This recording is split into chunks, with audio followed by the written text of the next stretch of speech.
What's going on, everyone? Juicebags here, and welcome back to some Dungeon Defenders Awakened.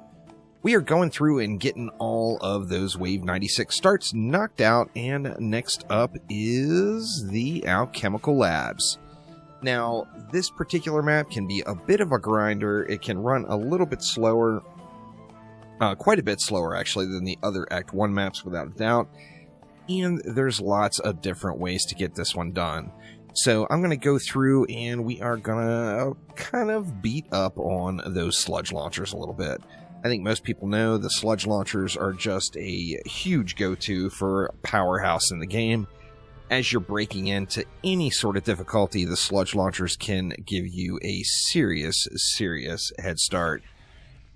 So we're going to start things off here with, all the way up here at the furnace, we're going to go with an Ensnare Aura, an Electric Aura, and then a non-fused Enrage Aura. Of course, if you have a fused Enrage Aura, it's going to be better. However, I just didn't want to put one together. Now we're going to go ahead and take two explosive traps, and we're going to kind of share a buff beam in the middle. And then we're going to throw a poison gas trap right in the middle of all of that. So let's go ahead and head on back before we put any buff beams down and get these auras in. So we want to do a Ensnare and an Electric here. We don't really have to worry about a Enrage on this side of the map, as just not many enemies are going to come this way. We're going to do the same thing though. We're going to split a buff beam here. So we're going to go with two explosive traps.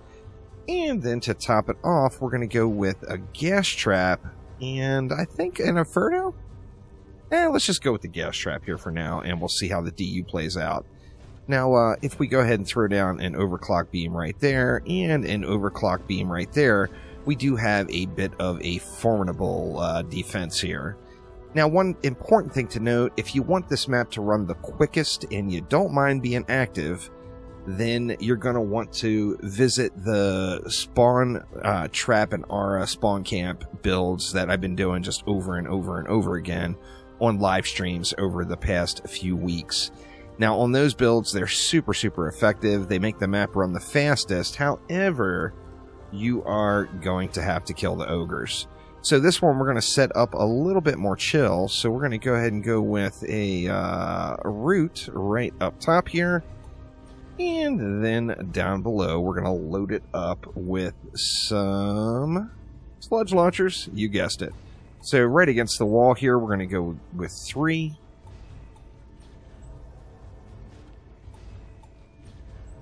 Then we're going to go 2 more directly in front of it. 5 total sludge launchers for absolute pounding. Now we've got 4 DU left, so we're going to get our buff beam down the course. And then that only leaves us 1 DU for a reflect beam. So we're going to just kind of go as far across the front of it as we can. I think I was a little bit too far outside on that one. Let's bring it in just a little bit closer here, something like that maybe. And now I'm a little too far on the other way, but I believe this is going to give us protection versus all the ogres. I figure if an ogre throws at those sludge launchers, it's going to do it from up here or up here, so we should be in pretty good shape there. Now, of course, with the boatloads of DU left over, we are going to get all of the damaging defenses fully upgraded.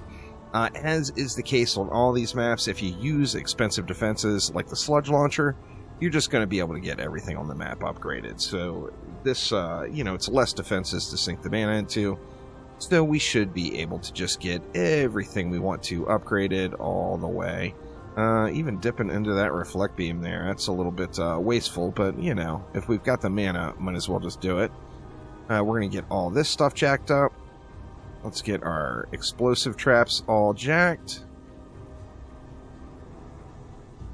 And then we'll head on over to this side and rinse and repeat on the same type of thing. So, once again, all of the damaging defenses fully upped. And then anything that's left, of course, you can dump right into the CC. Looks like all of our damaging defenses are upgraded right now, so we're just going to spam it out. Now, I'm going to do the boss kill on this one, on the Rogue. Now, the quickest way to kill the boss is going to be with that spinning steel set on the Squire. However, I know a lot of people don't have this set yet, so we're going to use the ultimate cheese mechanic and just blast this boss on our Rogue. So let's just go ahead and see how the waves run. Not really planning on doing anything other than just chillaxing in the middle.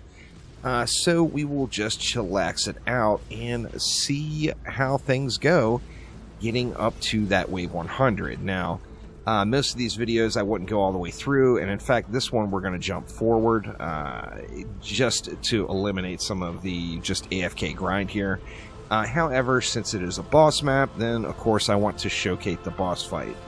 So once again, spinning steel is where it's at, but if you don't have spinning steel, you can use any ranged hero just taking advantage of the Demon Lord's mechanics. We'll get into that here in just a moment as soon as we get to the Demon Lord fight. But letting it go, the 5 sludge launchers are just going to decimate literally everything.